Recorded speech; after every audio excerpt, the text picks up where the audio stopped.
ये लीजिए मैडम आपके कपड़े। कितने रुपए हो गए? ये 200 रुपये पहले थे और 300 कुल मिलाकर के 500 रुपये हो गए मैडम।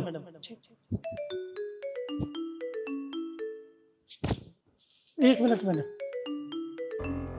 हेलो, हाँ चिंटू मम्मी, हाँ मैं यहीं आया था। हाँ हाँ 500 तो कोठी पर कपड़े देने के लिए आए थे।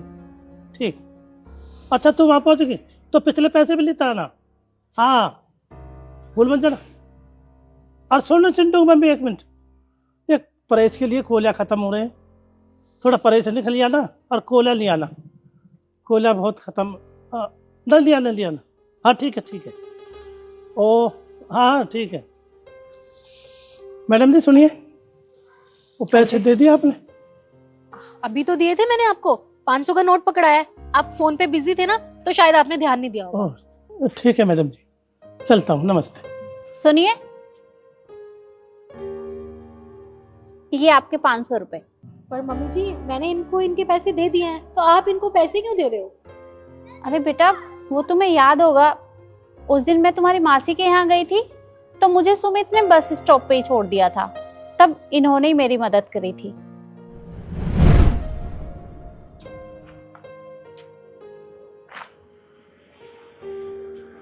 अरे बहन जी आप यहाँ कैसे? अरे कुछ नहीं भैया, वो बस अपनी बहन के घर जा रही थी। अब सुमित को अचानक से कोई काम आ गया तो वो मुझे यहाँ छोड़कर चला गया। अब इतनी देर से बस का वेट कर रही हूँ पर अभी तक कोई बस आई नहीं है। अरे बहन जी आप भी ना, आज बस नहीं आएगी। पर क्यों? आज बसों की हड़ताल है। पर भैया मुझे तो किसी ने इस बारे में नहीं बताया कि आज बस नहीं आएंगी। अब मैं जाऊंगी कैसे? मेरे पास तो पैसे भी नहीं है क्योंकि जल्दी जल्दी मैं सुमित से पैसे लेना ही भूल गई। कोई बात नहीं बेम साहब, आप घबराइए मत। आप एक काम करो, ये मेरे पास कुछ पैसे इन्हें रखो। पर भैया मैं आपको वापस कैसे करूंगी, क्योंकि मुझे तो आने में कई दिन लग जाएंगे। अरे बहन जी मैं जाता तो हूँ आपकी कोठी पर, 502 नंबर कोठी है ना आपकी, तो कपड़े के लिए परेश के लिए कपड़े लाता हूँ मैं आपकी कोठी से, वहीं दे देना पैसे, रख लो। और हाँ बस नहीं आएगी, बस बहन जी आप ऑटो पकड़ो, जहाँ जाना है वहाँ जाओ बस। अच्छा राम राम। राम राम। बस नहीं आएंगी बहन जी आज, बस नहीं।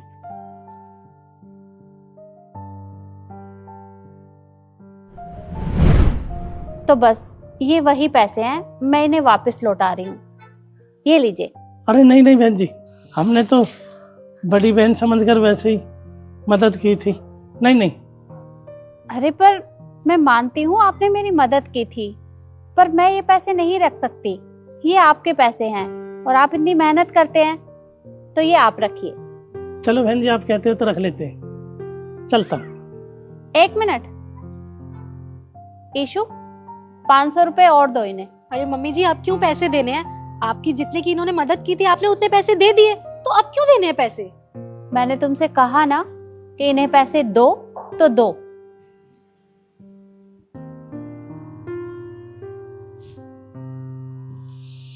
ये लीजिए। अरे बहन जी ये दे तो दिए पैसे आपने, अब ये पैसे किस लिए?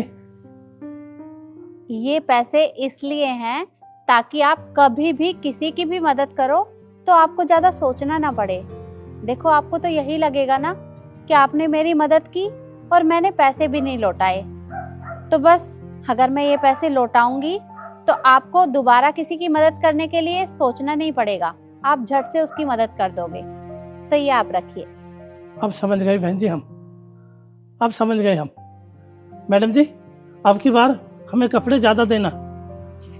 ठीक है, चलते हैं, नमस्ते। नमस्ते।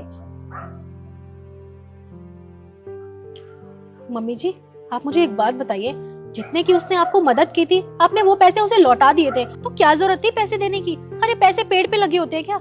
आप खुद जानती है कि आपका बेटा कितनी मेहनत करके पैसे कमाता है और मैं इतनी मुश्किल से सेविंग्स कर पाती हूँ, और आप ऐसे लोगों पे पैसे लुटा रही हैं। बस करो तुम, और मुझे अच्छे से पता है कि तुम किस तरह से सेविंग्स करती हो, और मैं ये भी जानती हूँ कि तुमने उसे उसकी प्रेस के पैसे दिए नहीं थे, तुमने छिपा लिए थे अरे तुम्हें शर्म आनी चाहिए। किस चीज की कमी है तुम्हारे पास जो तुम इस तरह का व्यवहार करती हो? अरे वो कितनी मेहनत करते हैं और उसके बाद भी तुमने उसके हक के पैसे मार लिए। क्या तुम्हारे घर वालों ने तुम्हें यही सब सिखाया है? अरे किस चीज की कमी है तुम्हारे पास? और तुमने ये सोचा अगर वो उस दिन मेरी मदद नहीं करते तो मेरा क्या होता? मैं वहीं बस स्टॉप पे ही खड़ी रहती। ये नहीं सोचा तुमने? मम्मी जी प्लीज आप मुझे माफ कर दीजिए। मुझे रियलाइज हो गया कि मैंने कितनी छोटी हरकत की है और ऐसी हरकत करके मैंने अपने मम्मी पापा के संस्कारों पे भी पानी फेर दिया है। पर मैं आगे से ऐसा नहीं करूंगी। आगे से मैं इन लोगों की मदद करा करूंगी और किसी के भी हक के पैसे नहीं मारूंगी। प्लीज आप मुझे माफ कर दीजिए। कोई बात नहीं, बस मैं तुम्हें यही समझाना चाहती थी कि अगर कोई ईमानदार है तो उसके साथ इस तरह का व्यवहार नहीं करना चाहिए। इसलिए आगे से किसी के साथ भी ऐसा मत करना। जी मम्मी जी मैं कभी नहीं करूंगी। ठीक है, अब चलो। आप चलिए मैं आती हूँ।